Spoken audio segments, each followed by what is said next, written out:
Syria سفر کر رہا ہے، ایجپٹ سفر کر چکا ہے، یمن سفر کر رہا ہے، اور کئی اور ممالک ہیں مسلمان سفر بھی کر رہے ہیں. اور سفر اس لیے بھی کر رہے ہیں کہ دہشت گردی اور انتہا پسندی کی روک تھام کے لیے ممالک نے مؤثر کارروائی نہیں کی، مؤثر پالیسیز نہیں بنائی اور مؤثر اقدامات نہیں کیے. دہشت گردی ایک دن میں یا ایک ہفتے میں نہیں بن جاتی. ایک درخت ہے، وہ بیج بونے سے شروع ہوتا ہے اور وہ چلتے چلتے پھر ایک پودا بن کے نکلتا ہے، پھر وہ بڑھتا ہے پلانٹ، اور پھر آہستہ آہستہ درخت بنتا ہے، اس کا تنا بنتا ہے، شاخیں آتی ہیں، پھر جا کے کہیں پھل لگتا ہے. تو دہشت گردی کا درخت تناور ہونے میں بڑا وقت لگتا ہے. اگر حکومتیں، انڈیا کے لیے بھی میری یہی سوچ ہے کہ انتہا پسندی سے شروع ہوتی ہے دہشت گردی، اور انتہا پسندی سے بھی پہلے نیرو مائنڈڈنیس، جو تنگ نظری ہے، وہاں سے شروع ہوتی ہے.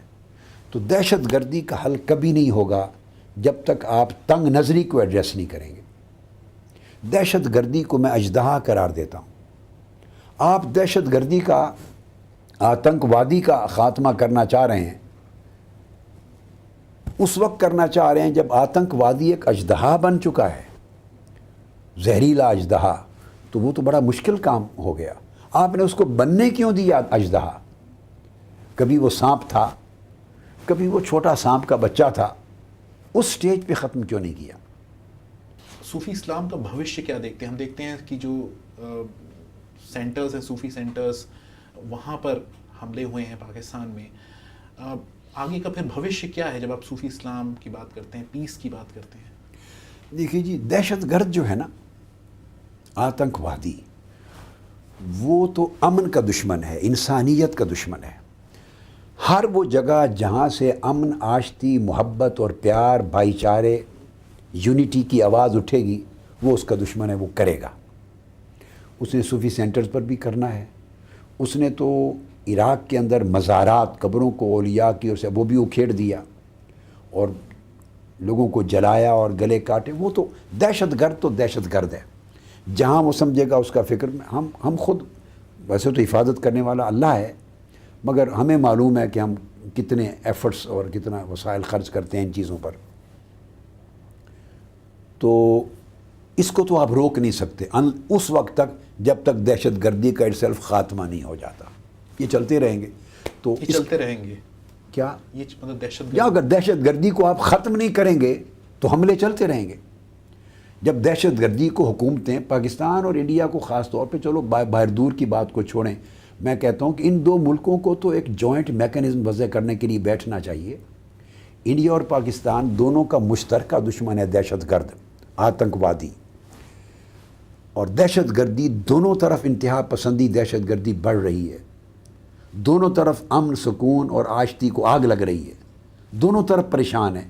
کم سے کم یہ آپس میں مل کے بیٹھیں اور دہشت گردی کے ایشو کو یہ ایڈریس کرنے کے لیے ایک دوسرے پر ٹرسٹ کر کے اپنے دکھ شکوے بھی بیان کریں، اختلافات بھی بیان کریں، ایک دوسرے پر الزامات اور جو وہ سب بیان کریں. ان کا رائٹ ہے، ثبوت بھی دیں.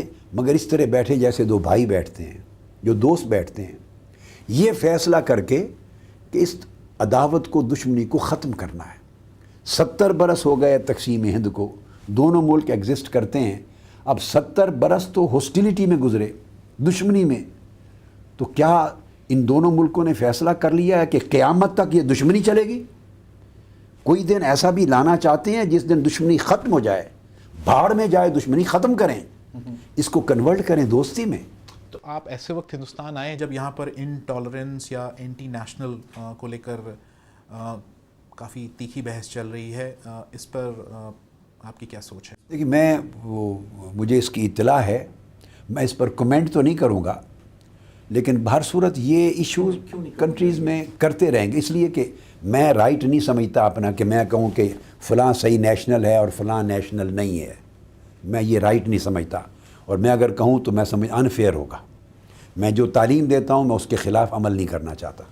لیکن یہ ضرور ہے بھائی، ہر دور میں یہ اونچ نیچ معاملات کی ہوتی رہتی ہے، اور اونچ نیچ میں لوگوں کے اندر انتہا پسندانہ رجحانات بھی ہر سوسائٹی میں ہوتے ہیں. یہ کبھی ختم نہیں ہوئے. سارے لوگوں کو مل کر ایک یہاں ود ان انڈیا بھی، میں جب پاکستان اور انڈیا کو جوائنٹ اسٹریٹجی اپنانے کی بات کر رہا تھا تو کنٹری کے اندر بھی ود ان انڈیا بھی یہ ایسی چیزیں ہیں کہ مل کر بیٹھ کے پولیٹکس سے ہٹ کر مل کے بیٹھ کے ان کو ٹیکل کرنے کے لیے ایک جوائنٹ اسٹریٹجی اور جوائنٹ ایکشن پلان اور ایک جوائنٹ ویژن ہونا چاہیے، اس کو ختم کریں، اور وہ انتہا پسندی کو ختم اور دہشت گردی کو ختم کرنے کے لیے بہت سارے سٹیپس اکٹھے لینے پڑتے ہیں، اور یہ ایک ایسی چیز ہے کہ یہ ڈیولپ بھی دھیرے دھیرے ہوئی ہے، ختم بھی دھیرے دھیرے ہوگی، مگر کم سے کم جوائنٹ ایکشن تو لینا کیا۔ ایک کہا جا رہا ہے کہ لانگ مارچ کے بعد آپ پاکستان سے اس سے غائب ہو گئے ہیں، مطلب کہاں ہیں جن چیزوں کی بات آپ نے کہی تھی وہ تو ہوئی نہیں، بدلاؤ پاکستان میں نہیں آئے، عمران خان کے ساتھ جو الائنس تھا وہ اس پر کوئی بات نہیں، وہ کہاں ہیں؟ ایک تو جو پہلے کسی نے اگر کہا ہے کہ غائب ہو گئے وہ غلط ہے، میں تو اس مرتبہ 2 بار پاکستان ہو کے آیا ہوں، ابھی پورے رمضان المبارک میں 1 مہینہ کے قریب میں پاکستان میں تھا، اور ابھی پچھلے ماہ ربیع الاول میں میلاد النبی کا مہینہ پاکستان میں تھا، اور لاکھوں کا اجتماع تھا، مینار پاکستان پر ایڈریس کیا، اور میں نے پریس کانفرنسز کی، یہ جو پورا ایجنڈا جو تھا اس میں اسلام آباد کا، میں نے ایوان اقبال لاہور میں، آپ آن لائن میری سپیچز اویلیبل ہیں، اس پر بات کی ہے میں نے، یعنی ہر جگہ بے شمار میں نے چیزیں ایڈریس کی ہیں، میں نے اپنی اسٹرگل اسی طرح جاری رکھی ہوئی ہے، اور یہ غائب ہونا نہیں، میں پہلے بھی لانگ مارچ سے پہلے بھی میری رہائش پچھلے 10 سال سے ایکٹیو نہیں ہے، مطلب آپ نے کی ہے لیکن نہیں، وہ ہم ایکٹیو ہیں، ہم ایکٹیو ہیں، ہماری اسٹرگل جاری ہے، اور ان کے خلاف ہماری قانونی جنگ بھی جاری ہے۔ کل ہم نے استغاثہ دائر کیا ہے، کمپلینٹ، آج ہمارے استغاثے کے بیان ہوئے ہیں، میں ابھی آپ کے پروگرام سے پہلے ٹیلی فون کر کے حالات لے رہا تھا گورنمنٹ کے خلاف، اور کل بھی بیان ہونا ہے، ہماری وہ اسٹرگل بھی جاری ہے، قانونی جنگ بھی جاری ہے، اور ہماری پولیٹیکل اسٹرگل بھی جاری ہے۔ رہ گیا آپ نے جو عمران خان کی بات کی، ان کے ساتھ ہمارا الائنس کبھی بھی نہیں تھا۔ آپ کسی ایک دن بھی آپ نیوز کو دیکھیں، کبھی آپ نے یہ نہیں دیکھا ہوگا کہ بیٹھ کے ہم نے کبھی الائنس کا اعلان کیا ہو۔ میں ان سے کہتا رہا ہوں کہ جوائنٹ وینچر کریں، اسٹرگل کریں، مگر ان کی پارٹی کے کچھ لوگ، ان کی مجبوریاں ہوں گی، وہ پی ٹی آئی کی طرف سے ہمارے ساتھ کبھی الائنس کے لیے وہ تیار نہیں ہوئے۔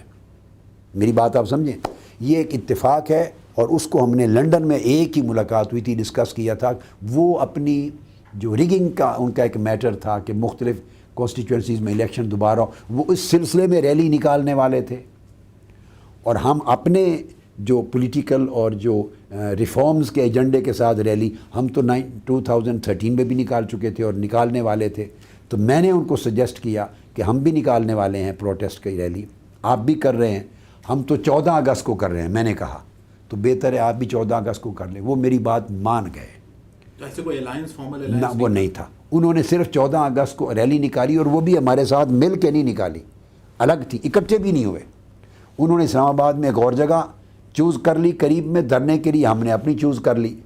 31 اگست بھی ہمارا فیصلہ تھا آگے بڑھنے کا، وہ ہمارے ساتھ چلے، اور جب چل کے 1 سپٹمبر کو نیکسٹ ڈے وہ پھر اپنی الگ جگہ بیٹھ گئے۔ کئی لوگ آپ کی بات پہ ایگری نہیں ہوں گے، ایسا لگا تھا کہ آپ دونوں ساتھ میں آ گئے ہیں، نہیں، کہہ رہے ہیں کہ وہ الائنس نہیں تھا کبھی۔ جی، آپ کینیڈا میں رہتے ہیں، بھارت پاکستان زیادہ جاتے ہیں، کئی لوگ سوال پوچھیں گے، اور اس پر بھی کافی بات لکھا جا چکا ہے، کنٹروورسی کی جس تیزی سے آپ پھیلے ہیں، فنڈنگ کہاں سے آتی ہے، اس طرح کے کئی سوال اٹھتے رہے ہیں، کیوں آپ کو کوئی سیریسلی لے، یا پھر آپ کی بات جو ہے، کیونکہ آپ کئی لوگ کہیں گے کہ آپ کا کوئی اسٹیک نہیں ہے یہاں پہ، آپ پاکستان میں رہتے نہیں ہیں، آپ کینیڈا میں رہتے ہیں، آپ یہاں پر آتے ہیں، 4 سپیچز دے کے واپس چلے جاتے ہیں۔ دیکھیے، اس شخص کا اسٹیک ہوتا ہے پاکستان میں اور اس ملک میں جس کا سب کچھ وہی ہو، خود وہ کہیں جائے کہیں آئے، اس سے کوئی میرا دنیا کے 90 ملکوں میں نیٹ ورک ہے، میری family all over the world, میں صرف ایک ملک کے اندر اسٹرگل کرنے والا آدمی نہیں ہوں کہ جس کا باہر کوئی کام نہیں ہے۔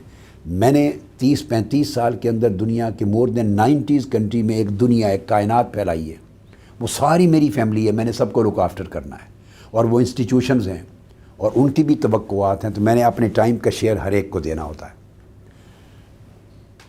اسٹیک پہ وہ لوگ نہیں ہوتے، ان کا کچھ اسٹیک پہ نہیں ہوتا جن کا مال، دولت اور کاروبار باہر ہوتا ہے، جن کا پیسہ سارا باہر ہوتا ہے، اور اقتدار وہ کسی ایک ملک میں رہ کے کرتے ہیں، تو ان کے بارے میں تو آپ کہہ سکتے ہیں کہ ان کا نتھنگ از ایٹ اسٹیک، کیونکہ وہ تو کما کے باہر لے گئے۔ ہماری تو کوئی باہر جائیدادیں اور کوئی بزنس، کوئی انڈسٹریز، کوئی فیکٹریز نہیں ہیں، میں تو ایک سادہ زندگی گزارتا ہوں باہر، اور میرا سارا کچھ میرا گھر، میری فیملی، میرے بچے، میرے فیملی سارے وہ بھی لاہور میں رہتے ہیں. میرے انسٹیٹیوشن لاہور پاکستان میں ہے، میری یونیورسٹیز پاکستان میں ہے، میرا سارا کام پاکستان میں، اور میرا اپنا آنا جانا پہلے بھی رہتا تھا، اب بھی رہتا ہے. ورلڈ وائڈ میں چونکہ ایک سٹرگل کرتا ہوں تو اس لیے مجھے ٹریول کرنا پڑتا ہے. ایسا نہیں ہے کہ مطلب یہ نہیں کہ تھوڑے دنوں تک آئے، سینٹر سٹیج لیا اور اس کے بعد سے نہیں ایسا نہیں ہے. میں نے ورلڈ وائڈ پہلے بھی کام کرتا تھا، اب بھی کرنا. میں پوری دنیا میں یہ تو نہ پھیلاتا اس کام کو. اب یہ کتنی ناانصافی ہے کہ 90 ملکوں میں پھیلا کر میں ایک جگہ بند ہو کے بیٹھ جاؤں، اور باقی 90 ملکوں نے کیا قصور کیا. کیونکہ ہماری جتنی سٹرگل ہوتی ہے وہ وسائل بھی ہماری تنظیمات اور ہمارے ممبرز بھیجتے ہیں.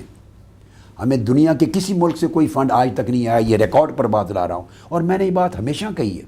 اسلام آباد میں نے یہاں تک کہا تھا کہ آپ قانون بنائیں، جو لوگ کہیں سے فنڈنگ لیتے ہیں ان کی سزا موت کر دیں. اور سب سے پہلے میں اپنے آپ کو پیش کرتا ہوں، بنائیں قانون. ڈاکٹر طاہر القادری، BBC سے بات کرنے کے لیے بہت شکریہ آپ کا.